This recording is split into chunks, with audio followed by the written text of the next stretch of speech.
पहिला मजला, चौथ्या नंबरचं घर आणि उंबरठ्यावर काढलेली अगदी छोटीशी सुंदर सुरेख रांगोळी. आणि आता आपली एंट्री होणार आहे ती म्हणजे हॉलमध्ये. बघा, अपार्टमेंटमधलं हे घर आहे, त्यामुळे या घराला अंगण नाही आहे, त्यामुळे छोटीशी जागा आहे, तीच मी तुम्हाला अंगण समजून दाखवत आहे.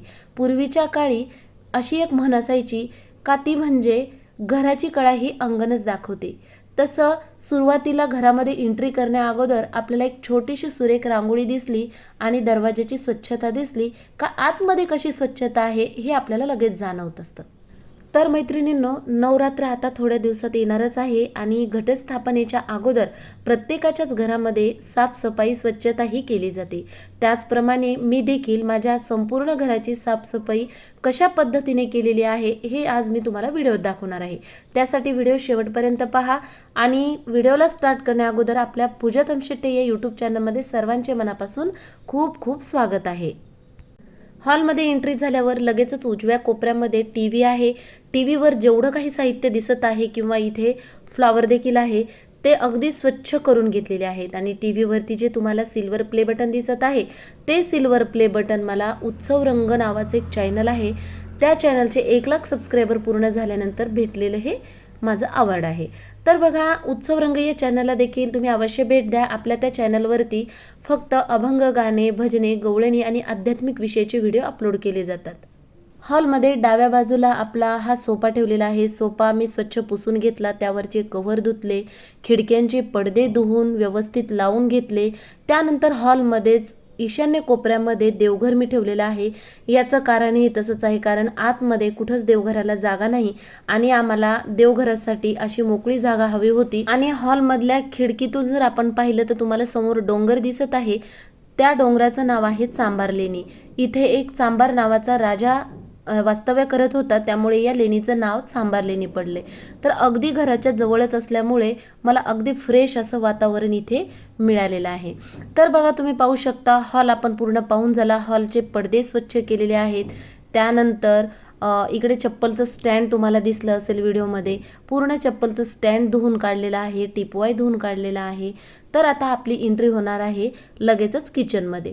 बघा, हॉलमधून पुढे किचनमध्ये आल्यानंतर लगेचच डाव्या साईडला डब्यांचं हे रॅक आहे. पूर्ण रॅक धुवून घेतला, त्यानंतर कलर लावला आणि जे डबे तुम्हाला दिसत आहेत संपूर्ण डबे हे घासून वाळवून सगळं साहित्य भरून ठेवलेलं आहे.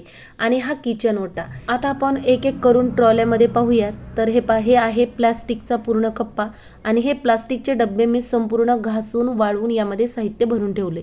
इथे संपूर्ण महिन्याभराचा किराणा आणि लोणची, चिंच वगैरे ठेवलेली आहे. तर तोही कप्पा पूर्ण ट्रॉली काढून व्यवस्थित पुसून घेतलाय. त्यानंतर इथली जी ही ट्रॉली तुम्हाला दिसत आहे तिथे तेलाचा कावळा आणि इथे मसाल्याचे 2 डबे असतात.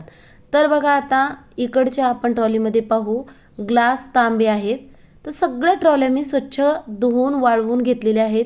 इकडे ताटांचा आहे, त्याचबरोबर इकडे वाट्या, प्लेटी, डबे आहेत. वरती छोटे चमचे, मोठे चमचे, कप चहाचे, अशा पद्धतीने हे मी ठेवलेलं आहे आणि संपूर्ण साफसफाई झालेली आहे. तर आता आपण फ्रीज पाहूयात. फ्रीज आतून आणि बाहेरून दोन्ही बाजूनी व्यवस्थित स्वच्छ केले, पूर्ण सामानमधलं स्वच्छ करून घेतले. आता फक्त भाजीपाला मला यामध्ये भरायचा आहे. आता मी भाजी सध्या आणलेली नाही, तर संध्याकाळी मी आणणार आहे. तर बघा, तुम्ही पाहू शकता जी किचन ओट्याच्या वरची जी स्टाईल तुम्हाला दिसत आहे ती संपूर्ण स्टाईल मी घासणीने घासून काढलेली आहे.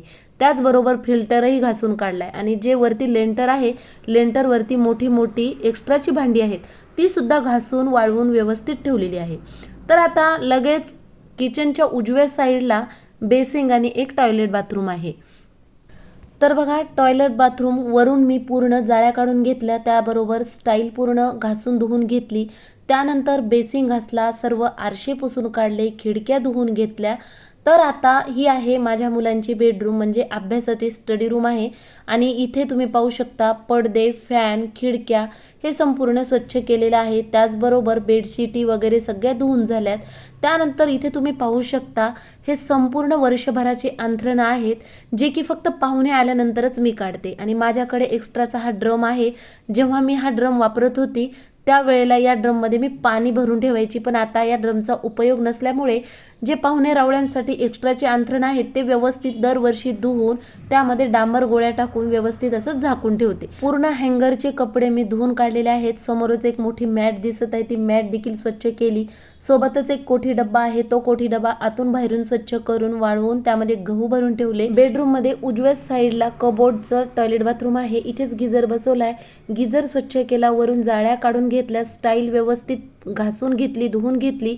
त्यानंतर संपूर्ण दरवाजे, पाय पुसण्या संपूर्ण व्यवस्थित ही रूम माझी स्वच्छ झालेली आहे. त्याच बेडरूमच्या डाव्या साईडला आणखीन एक बेडरूम आहे, तर त्या बेडरूममध्ये ड्रेसिंग टेबल, कपाट आहे. कपाटाच्या वरची देखील साहित्य मी काढलं होतं, ते स्वच्छ पुसून जागच्या जागी ठेवलं. त्यानंतर लेंटरवरती आडोशाचं सामान आहे जे आपण कधीतरीच वापरतो, ते सामान पूर्ण काढून लेंटरवरती पेपर अंथरून लेंटर स्वच्छ करून त्यावरती सामान ठेवून टाकलं आणि पूर्ण घराच्या जाळ्या काढून घेतल्या, भिंती साफ करून घेतल्या, खिडक्या स्वच्छ करून घेतल्या आणि पडदेही धुवून व्यवस्थित लावले. आणि महत्त्वाचं म्हणजे जेवढ्या घरामध्ये आपल्या बल्ब आहेत तेवढे बल्ब व्यवस्थित मी पुसून घेतले. घड्याळ, जे काही फोटो असतील, संपूर्ण साफसफाई आपली झालेली आहे. बेडरूमला अटॅच गॅलरी आहे. गॅलरी खूप मोठी आहे, पण अर्ध्या गॅलरीवरती स्लॅब आहे आणि अर्ध्या गॅलरी ही उघडी असल्यामुळे या ठिकाणी मी जास्त वस्तू ठेवू शकत नाही.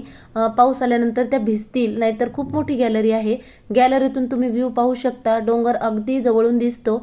इथेच मी वॉशिंग मशीन ठेवलेली आहे. कोपऱ्यामध्ये कपडे धुण्यासाठी दगड आहे आणि फक्त मी इथे 2च वस्तू ठेवल्या आणि चप्पल बुटांचं स्टँड ठेवलेलं आहे. तर तुम्ही गॅलरीत उभं राहून पूर्ण परिसर पाहू शकता. खूप मस्त असा हा व्ह्यू आहे आणि मला गॅलरीमध्ये आल्यानंतर अगदी प्रसन्न वाटतं. आणि मी सकाळी उठल्यानंतर पहिल्यांदा 5:30 पावणे 6ला गॅलरीत येऊन उभी राहते. कधी कधी प्राणायाम, वर्कआउट, मेडिटेशन देखील इथे बसून मी करते. सकाळी खूप फ्रेश हवा देखील इथे येत असते. दररोज डोंगरावरती मी वॉकिंगसाठी जाते. पूर्ण डोंगर नाही, पण अर्ध्या डोंगरापर्यंत जाते. तर 7 वाजता जर मी वॉकिंगला निघाली तर 7:30ला कंप्लीट मी डोंगरावरती राहते. त्यामुळे मला घराजवळ वॉकिंगसाठी सुद्धा खूप छान अशी जागा आहे. आणि एक तुम्हाला सांगायचं राहिलं, हे घर आमचं भाड्याचं घर आहे, तरीसुद्धा आपण आपल्या घराची स्वच्छता ही अशाच पद्धतीने केली पाहिजे. आपण जोपर्यंत आहोत तोपर्यंत ते घर आपलंच असतं. आपल्या देवघरातील देवता या घरामध्ये स्थानापन्न झालेल्या असतात आणि आपल्या घरी आपलेच पाहुणे रावळे, मित्रमंडळी येत असतात. फक्त भाड्याच्या या 4 भिंती असतात. त्यामुळे भाड्याचं घर असल्यावर आपण काय स्वच्छता करायचं असं अजिबात म्हणायचं नाही, कारण आपण इथे आहोत तोपर्यंत आपलंच घर असतं आणि आपण ज्या दिवशी घरी सोडून जाऊ त्या दिवशी आपला या घरावरचा अधिकार संपतो. तुम्हाला खरं सांगू का, आपल्या आत्म्याने देखील आपलं शरीर हे भाड्यानं घेतलेलं आहे, म्हणून काय आपण आपल्या शरीराची स्वच्छता करत नाही का?